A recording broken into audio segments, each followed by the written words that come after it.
2 weeks ago, I talked about the text from Isaiah 41. Do not fear, for I am with you. Do not be afraid, for I am your God. Last week, I talked about the fact that perfect love, as 1 John talks about, casts out fear. Today, I want to talk about fearing God and keeping God's commandments, which is the way the book of Ecclesiastes ends. But I will actually be using the text from Deuteronomy 8:6. Therefore, keep the commandments of the Lord your God by walking in his ways and by fearing him. The context here is that Moses is reminding the people in the wilderness that God had given them the commandments. And now they're looking forward to the time when they're going to go into the promised land that had a great deal of bounty. And what Moses was concerned about was that they would become so prosperous in the promised land that they would reach a point of feeling self-sufficient and feeling as though they didn't really need God. And so it was in this context that Moses encouraged the people to keep God's commandments, to walk in them, and therefore fear God. So what does it mean to fear God? I remember hearing a woman say that she really could not believe in a God who wanted us to fear him. And I said to her, I don't think that means being afraid of God. I think that means to be in awe of God. When we think about God's creation, the grandeur of God's creation, it is not difficult to conjure up feelings of awe about the Creator. I just read recently that some astronomers at the University of British Columbia have estimated there may be as many as 6 billion Earth-like planets in our galaxy.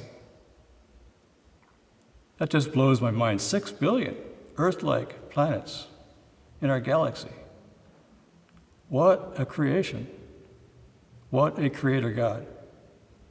It's hard for me to grasp, but what I can grasp is the fact that God did not remain apart from us, but that God came to one planet, this planet, planet Earth, in the form of Jesus,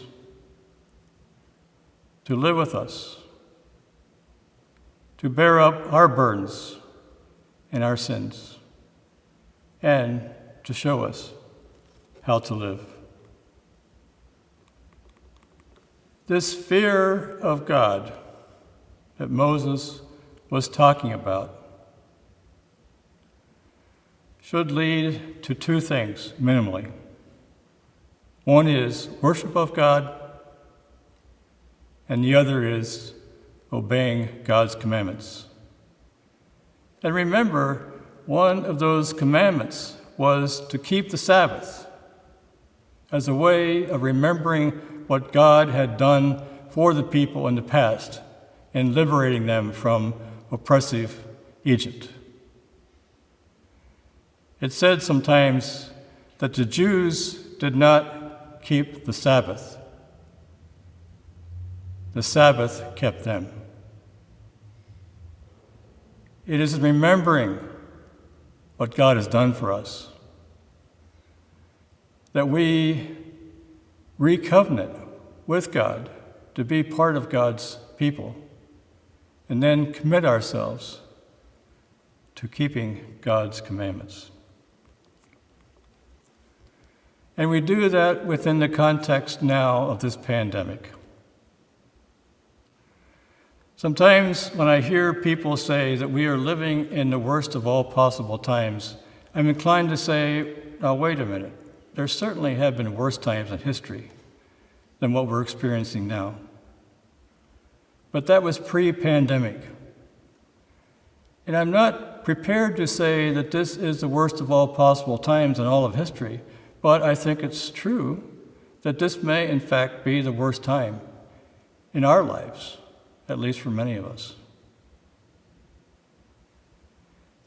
But I think some good things can come out of this. It can give us a sense that we are not in control of everything. There are forces out there that are beyond our control. It should remind us that we live our lives intricately in a biosphere that we are dependent upon.